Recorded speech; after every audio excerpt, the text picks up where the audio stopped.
तो good evening everyone, कैसे आप लोग। लॉन्ग वीकेंड था जो आज खत्म हो जाएगा और कल से फिर से नए सप्ताह की शुरुआत हो जाएगी। अगला सप्ताह जो लग रहा है बहुत सारे इकोनॉमिक इवेंट्स होने वाले हैं और वो कहीं ना कहीं मार्केट की डायरेक्शन को डिसाइड करेंगे। निफ्टी और बैंक निफ्टी नए हाई को टच कर रहा है। हालांकि कोविड की खबरें फिर से आ रही है, केसेस बड़ी तेज़ी से बढ़ रहे हैं, लेकिन मार्केट ने अभी तक कोई ऐसा साइन नहीं दिखाया है जो इस नेगेटिव न्यूज़ पे रिएक्ट करे।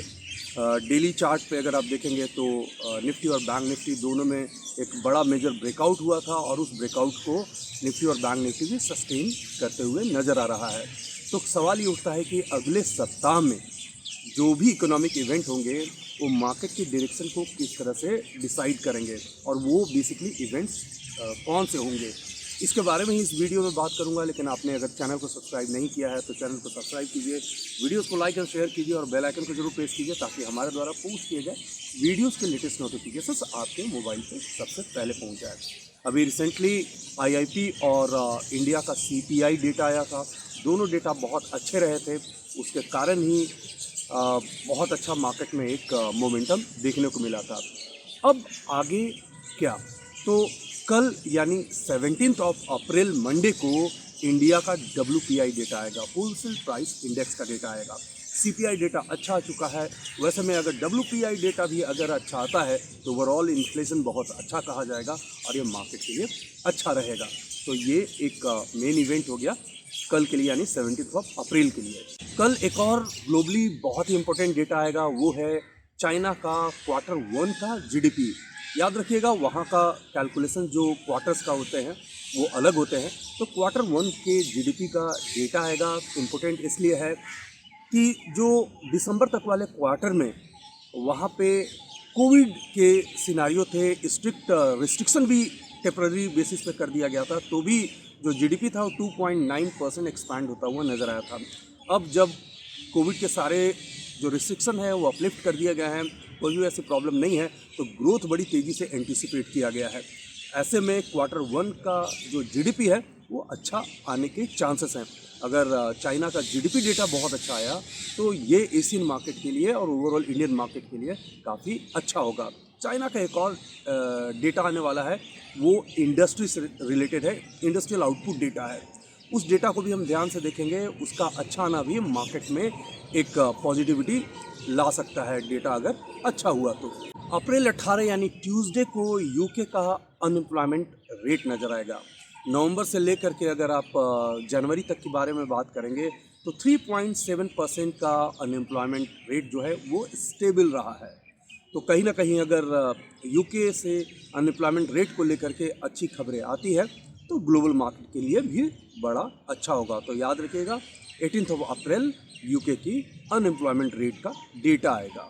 19 अप्रैल यानी वेंसडे को यूके का CPI डेटा आएगा, जो इन्फ्लेशन डेटा है। साथ ही साथ कोर CPI डेटा भी आने वाला है। और सिर्फ यूके का ही नहीं, यूरोजोन का भी CPI और कोर CPI डेटा दोनों आने वाले हैं। और ग्लोबली हमें एक फेयर आइडिया हो जाएगा यूके में इन्फ्लेशन कितना चल रहा है। रिसेंटली इन्फ्लेशन के कारण पूरा US यूरोप बहुत ज़्यादा परेशान रहा था, मार्केट में प्रेशर भी देखने को मिला था। तो अब काफ़ी कंफर्टेबल होते हुए सिनारियो नज़र आ रहे हैं। ऐसे में यूके और यूरोजोन का जो CPI और कोर CPI का डेटा है उसे बहुत ही करीब से हम नोटिस करेंगे।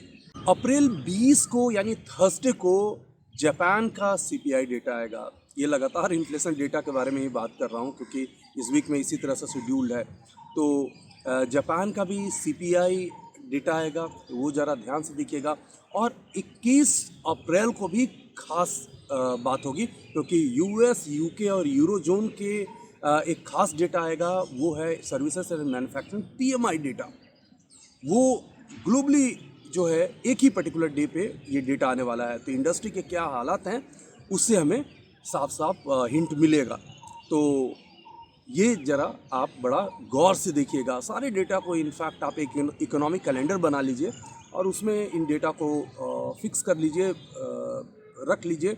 और जब जब इन डेटा पब्लिक डोमेन में आते हैं, अनाउंसमेंट होता है इन डेटा का, तो उस समय आप अपने इकोनॉमिक कैलेंडर को अपडेट करें। इस तरह से आपकी ट्रेडिंग भी काफ़ी इम्प्रूव होते हुए नज़र आएगी क्योंकि आपको पता होगा कि अगले सप्ताह में किस तरह के इवेंट्स होने हैं, कितना बड़ा उसका इम्पैक्ट आ सकता है, हिस्टोरिकली कैसा रहा है, वो आपको फेयर आइडिया होगा। Last but not the least बात करेंगे कुछ और डेटा को लेकर के। तो क्वार्टरली रिजल्ट्स जो हैं वो आ रहे हैं, कॉर्पोरेट अर्निंग्स का ये मंथ है, और सिर्फ इंडिया में ही नहीं, यूएस में भी क्वार्टरली रिजल्ट्स आ रहे हैं। इंडिया में आईसीआईसीआई बैंक या फिर हिंदुस्तान जिंक जैसे अच्छी कंपनियों के रिजल्ट आने वाले हैं। उसी तरीके से यूएस में भी नेटफ्लिक्स, गोल्डमैन सैक्स और बैंक ऑफ अमेरिका जैसे कंपनियों के भी क्वार्टरली रिजल्ट आने वाले हैं। तो अगला सप्ताह जो है काफ़ी इवेंटफुल होगा। आप मुझसे फ्री टेलीग्राम चैनल पे जुड़ जाइएगा। अगर आपने अब तक उसे सब्सक्राइब नहीं किया है तो नीचे डिस्क्रिप्शन बॉक्स में जाइए और फ्री टेलीग्राम चैनल ज्वाइन कीजिए। मैं वहाँ पे लाइव मार्केट के दौरान अपने ट्रेड्स या मार्केट का आउटलुक आप लोगों से फ्री में, एब्सोल्युटली फ्री है वो, फ्री में वहाँ पे मैं शेयर करता हूँ। साथ ही साथ आप हमसे फेसबुक, ट्विटर, इंस्टाग्राम, कोरा और लिंक्डइन पे भी कनेक्ट हो सकते हैं। Thanks for watching, take care. Video को लाइक करें, शेयर करें, सब्सक्राइब करें और आने वाले वीडियोस के नोटिफिकेशंस के लिए बेल आइकन को दबाएं।